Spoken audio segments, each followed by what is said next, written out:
Well, let's get in Deepan Mehta, Director Elixir Equities, who joins us. Hi, Deepan. Deepan, before we talk about other stocks, I wanted to ask you about the real estate space. Oberoi Realty, the stock has seen a fair bit of a correction. I think the high was around 1,100 or thereabouts. The 52-week high at around 1,050 in November. From there, it saw a bit of a correction. Now, the stock in the last few minutes as well has seen a bit of a spike up, but at around 950, 960 odd. What's your view on the space, first of all? That's real estate space, and in particular on Oberoi Realty. Yeah, good afternoon, Nigel, and thanks for having me on your show. We are very positive on the real estate space, and we are seeing the beginning of a multi-year upswing within the sector, and that will give confidence to a lot of builders to increase the kind of construction activity they have underway. Prices have stabilized, volumes are picking up, there's consolidation taking place within the segment, and most real estate companies now are focusing on cash flows rather than just adding to the land bank. So very positive on the sector, and Oberoi Realty certainly can give very good returns over the next few months and quarters. It's been one of the conservative real estate players, and they focused on a specific geography, that being Bombay and the areas around it. And never has it been in any kind of a trouble when it comes to leverage or even corporate governance issues per se. And they have reasonable rental income also coming in from the mall and the hospitality assets which they have. Valuations have always been premium for Oberoi Realty, but very well justified. So very positive on both the stock as well as the sector. Okay. Deepan, afternoon, hi. Any hospital names you like? We had that big deal in Max, which happened. Fortis is something which, of course, is not the cheapest, but at least amongst the large national chains, hospital chains, maybe it is the cheapest amongst those.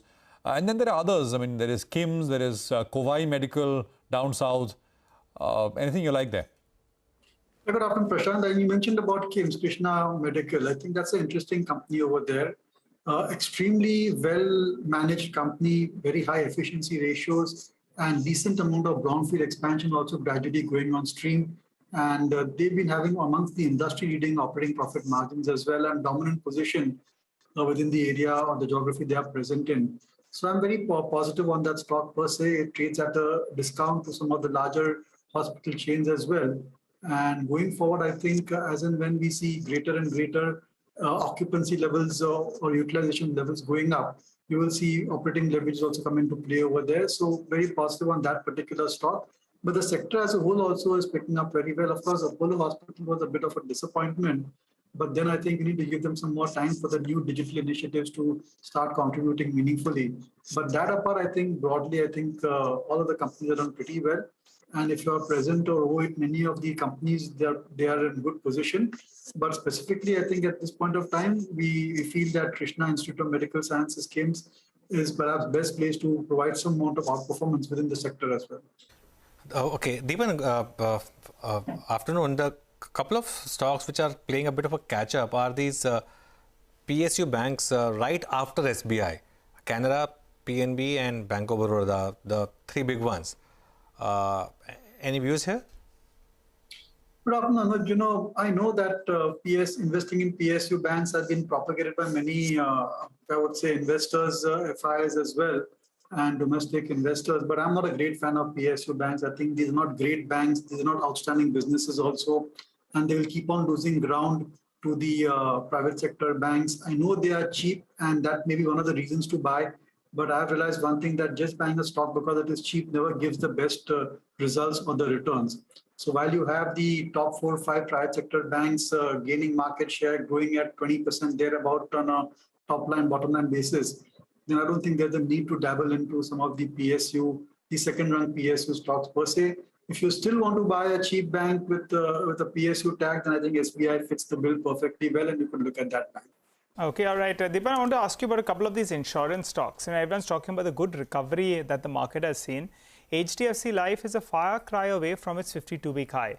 In fact, if my director can pull up a year-to-date chart of HDFC Life and the Nifty, well, the Nifty is higher in comparison to what it was at the start of this year, while HDFC Life is still down close to around 10%. Your view on the stock, Deepan, quality franchise, good management pedigree, valuation-wise as well, not very, very expensive in comparison to what it was trading at around 590 rupees odd. How do you view the stock?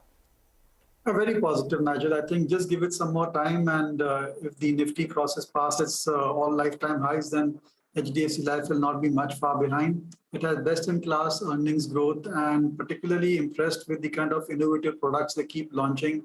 Strong, aggressive leadership as well, and of course, there is the HDFC brand, which enables it to leverage and the retail network also of HDFC Group, but certainly benefits the company. So it's a market leader and I would say a premium player. And if you want to buy to just one insurance company, then certainly you could look at HDFC Life. But the outlier could be LIC. I think we saw the interview on your channel today, and I think good sort of developments taking place over there. I have been disappointed with the company in the past, especially them not disclosing their EV. But maybe you should give it a bit of a chance and see how that plays out. No, I got that.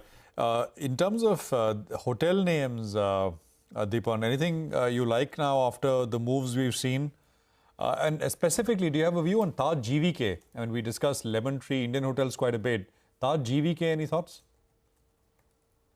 Prashant, I don't really track the stocks, so I don't want to comment on it. But I think you go for the best. I think Indian Hotels is pretty impressive at these price points and can still deliver decent returns. Deepan, stay on. We have a couple of more questions for you.